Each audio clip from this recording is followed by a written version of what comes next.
of the men, Smitty. The head coach, the Deion Sanders. Homie, keep it funky. I'm the head coach, homie. There is nothing that goes on in my program that I don't know about. So you don't think he knows what's happening?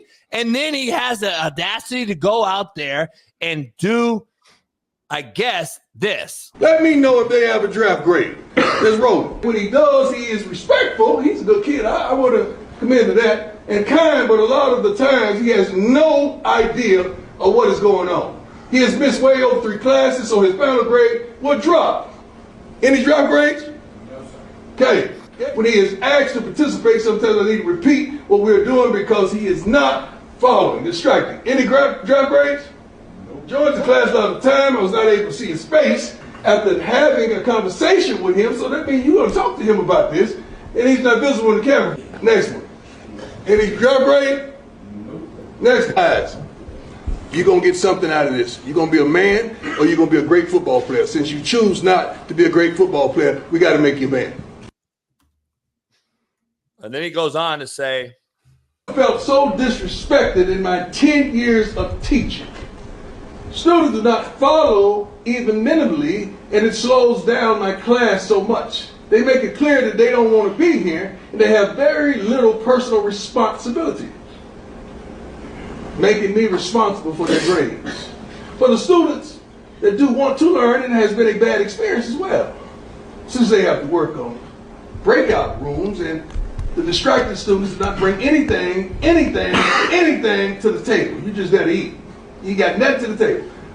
With knives, forks, and spoons. I often have to repeat the same 3 and 4 times because student athletes are present but not really in class.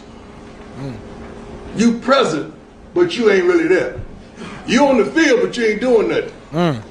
You in a relationship, but you ain't got no love. You at the mall, but you ain't got no money. One ear out the other. One ear out the other. So here, let me break some context. First of all, Daryl Hopkinson, who's not a member in the chat, basically you're a nobody, but he said, man, all college spelt like collage. So he can't even fucking read or write. But he said, all collage kids wearing chains, SMH. Why y'all on CU like the fuck? Whatever that means. We're on CU because they're wearing the chains. You're probably a kid. Single buddy's fucking timeline, you fucking moron. We wouldn't be talking about them. We're not talking about BYU, you fucking idiot. There's a reason. Anyway, moving on amicably, real quick. Let me move on, Smitty, to a amicably. This is why JB's blackballed, but yet has sent more kids to the NFL, more kids Division I than Deion Sanders has. Just that's fact. So the reason I'm blackballed is because I get up in front of my kids in the classroom and I sound like this. 4 F's. Art, you shitting me? Fucking shit. Art? Draw a fucking picture, man. Fucking go to class. I bet you pass it. Ignorance is life fucking threatening, man. Man, I know what the fuck's going on. I know you guys can't comprehend half that shit. Who gives a fuck? It is a game. If you go to class, stay off your fucking phone, sit in the front, turn in your homework, you'll get a C. But I'm the asshole. It's a game. He was keeping it real. Deion's being praised today. I'm the asshole. But guess what? I had the highest GPA, the highest graduation rate, and nobody went to jail or died in my watch ever. But I'm the asshole.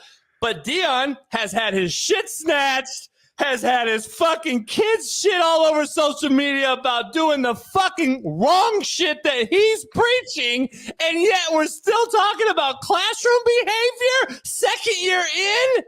What? Make it make sense, homie. Miss me with this fucking godly shit that Deion's such a god in this world.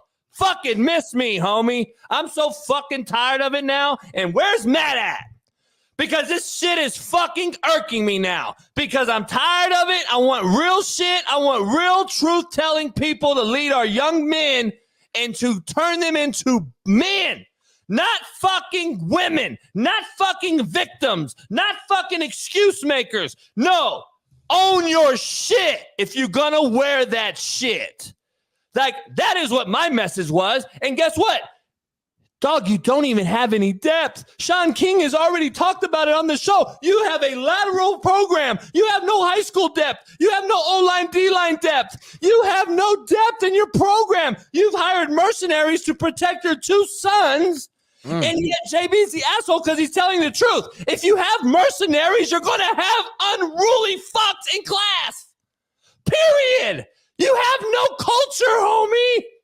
You have zero culture. All we want to know, and Shaun King, a black man who played in the NFL, to all those fucking YouTubers out here, wants to know, why are you still talking about this? Why are you showing it on Instagram, homie? Why are you showing this shit? It's clearly edited and you have the opportunity to not show it. Why are you doing it? There's only one reason. Because you want the clout and likes and tweets too.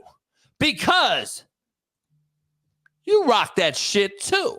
Exactly. So if he rocked the shit, why would he tell his players that they can't rock the shit? This is why are we acting like we forgot who Prime is? This is who he always been from the jump. We want this man to change who he is because we're not comfortable with it. This is who he been. He was a guy who talked that talk, walked that walk, and he flaunted and he wore it, and he's from the hood. He did it all. He experienced it all. So why are we expecting him to go to his players like, you can't wear that chain, you shouldn't wear that chain, you shouldn't wear that necklace, when he did it? That's you talk about contradictions earlier today. That's a walking contradiction right there. So hell yeah, I'm gonna tell my players to go out there, feel good, look good, play good, they pay good. That's what worked for me. That's what I'm going to teach for you. Really? That's then what don't it be is. mad. That's all I'm saying. Then go ahead and do what you want. Don't be mad though. Don't be mad when they get fucking mud stomped, their shit snatched, and all the targets are on their chest and they can't live up to it. Don't give them the victim mentality. So basically what you're saying is we gotta live. If they don't win, you better not defend them. We gotta live a soft, humble, scary life, because if we showboat at all, if we wear too many chains, the big bad robbers might come get us. Let's be humble. Let's be quiet. Let's not talk shit. Let's tuck our chains in. Let's take our watches off. Let's take our rings off, because the big bad gangsters in the hood might come and rob us. Man, hell no. I'm not backing out for no man, whether I'm gangster or not. I'm wearing my chains out. I'm wearing my chains out. I'm wearing my watch out. I'm wearing my ring. I'm showing it off because I earned it. Whether it's to NIL, whether it's to my play on the field, I earned it, and I'm gonna wear it. I don't live my life scared because someone might rob me. What type of mindset is that? That's like, I ain't gonna drive because I might get in a car accident. I don't get on the plane because the plane might go down. Don't live no life of fear. Live a life of luxury and live a life of praise and faith. And that's how you live your life. I'm not teaching my kids to live life fucking scared because some motherfucking haters want to come and try to rob me. Are you crazy? Hey, you don't live life that way. You gonna preach that to your kids? Man, hell no. I don't get it. You're being contradicted right now. Then don't fucking talk about it. Don't be the victim then when it happens. When you lose and when you fucking get your shit snatched, don't cry about it, homie.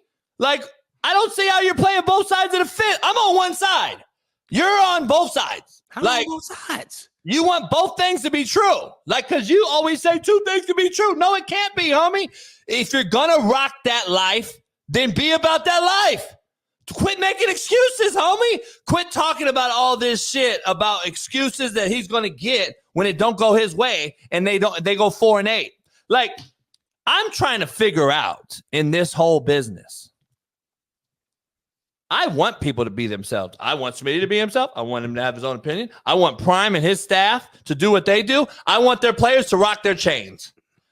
On the other side, if it happens to them, they have to own it and become who they are, because it's not what they say. I don't want to hear about all the victim roles that we're going to give them, all the excuses they're going to get when they're shitty again. Here's the thing I want to say. Why can you compare Deion when he did what he did to your point, Smitty? That's why I say it's hypocritical. You always are on this show saying it's the same, JB. There just wasn't phones in the day. We didn't have social media. Yes. So blah, blah, blah, blah. Yes. Y'all chains were bigger. Yeah, but Deion did not have what he has given his kids. Deion actually came from the mud, worked through the mud, struggled through the mud, had to deal with all the naysayers and all the shit that he had to go through. And he actually earned all the shit he got. And he was a transcender because of, we didn't have what we have now, showing everything.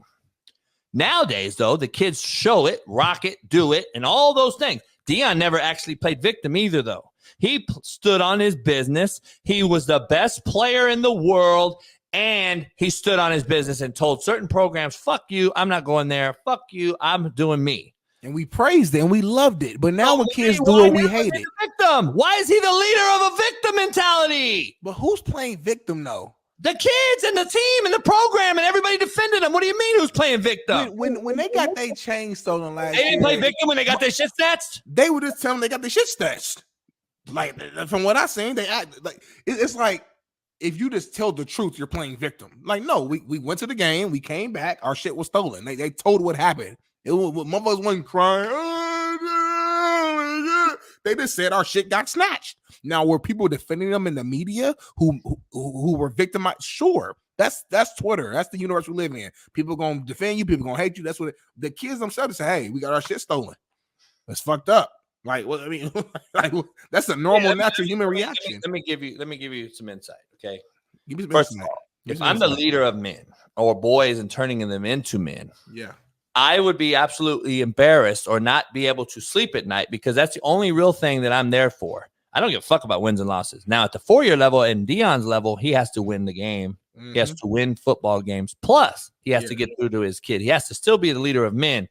Just as Pete Carroll, Nick Saban, Kirby Smart, all these legendary coaches have done, Dabo, all these guys. We could say all the shit we want about them, and we could find some chink in their armor too. Don't get it twisted. We can. But having said that, the bottom line is if you look at the great players that have gone on to play at historical programs who have won and then gone on to the NFL, we have one on our show every football season in Trent Richardson, who will tell you everything there needs to know about a Nick Saban ran program. Those kids move on, graduate, and go on to NFL and have great careers on that. Usually you don't hear too much from them other than a few. Of course, every program has some sort of kid that does some sort of dumb act. And we have that in all programs, all walks of life. Every day it happens. So when this happens, though, like we see this over and over and over because of the enlightened or heightened light that's over this program. It's not on their program, Smitty, just because they just do what they do. It's because of the leader and the head coach being who he is. He's a flamboyant, swagged out, non-cussing shit talker. Let's be honest. And he is one of the greatest football players to ever walk planet Earth. That being said, you now own it. You have to own what your kids do.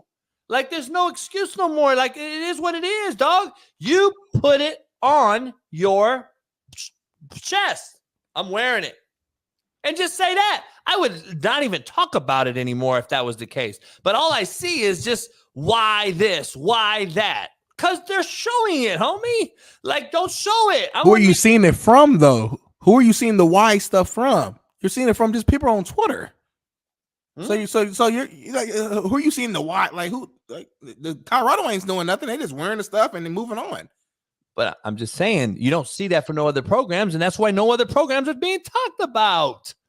What I'm saying, come on, Smitty, you're sitting here telling me Colorado's not the most watched program in the country because of their social media. For sure, yeah. Well, then what are you talking about? For sure. I hear you, man. Listen, I don't know. I think it all comes down to winning cures all.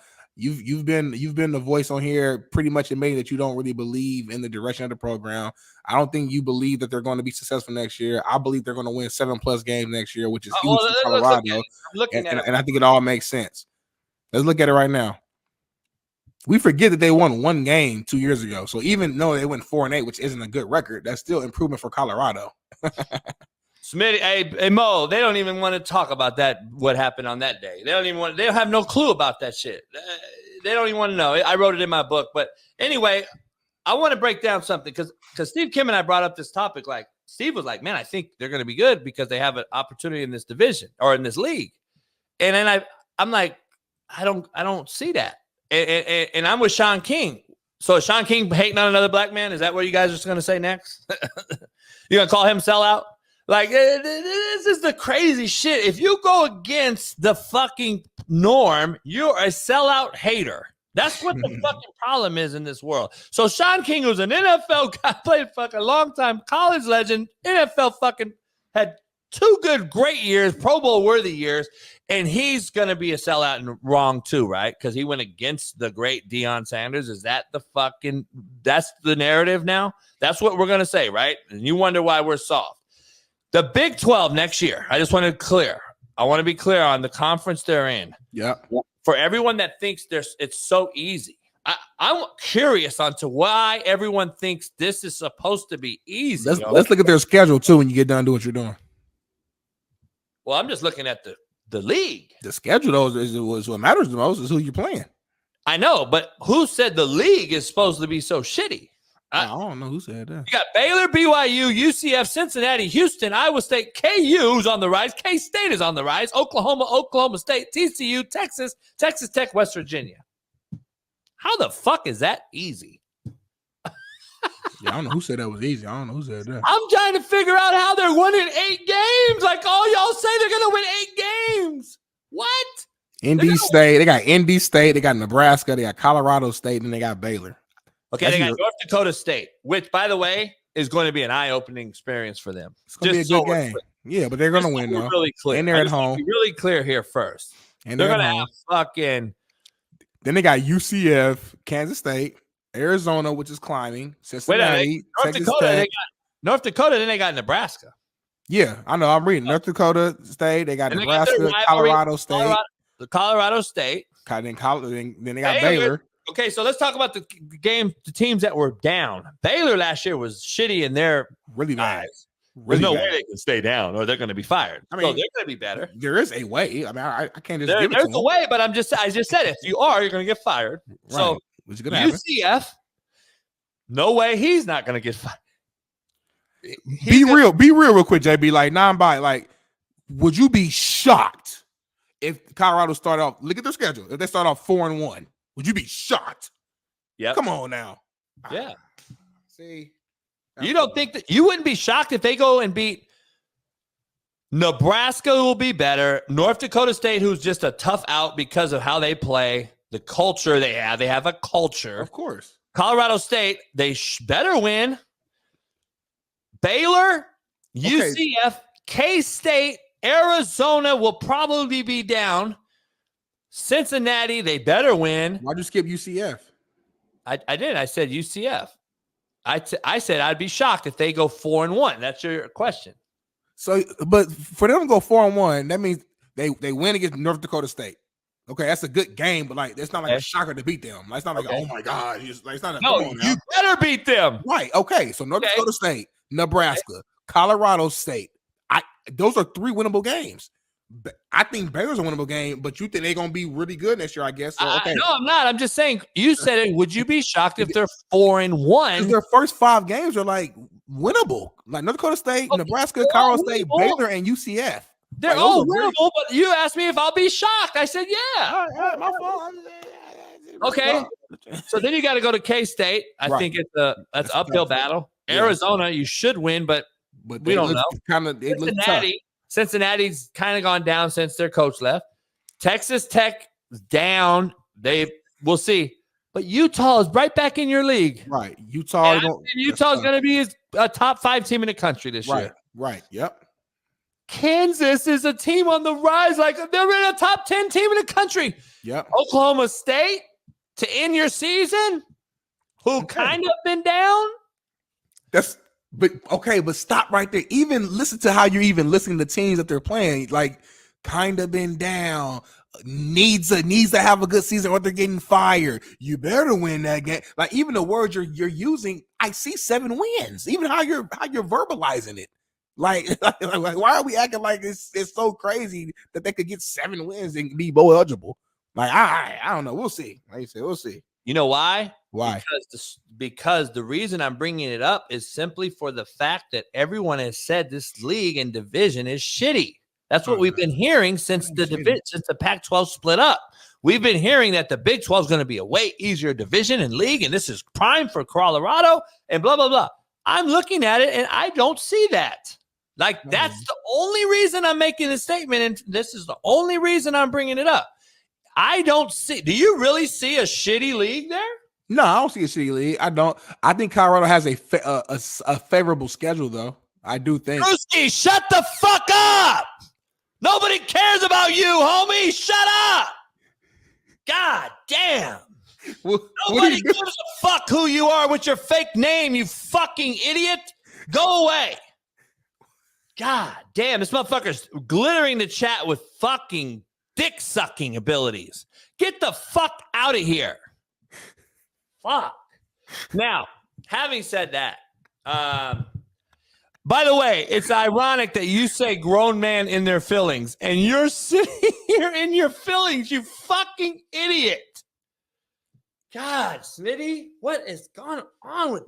I wouldn't go on another show as a grown man and just start talking shit to that person and calling him everything in the book on their show. I just think that's such a bitch-made move, no?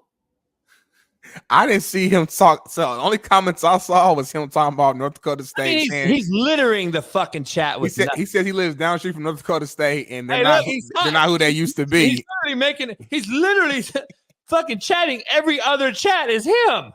That's the only reason I saw him. I'm like, holy fuck, this guy. He wants attention bad. So he has a little dick. He swings from bigger dick men, and he literally has to come into this show because he's an absolute nobody. He's a nobody, man. Homie, Drewski, I don't want positive. I want negative. I want to be the most negative motherfucker in here. So take your positive fucking ass out of here, you fucking bitch.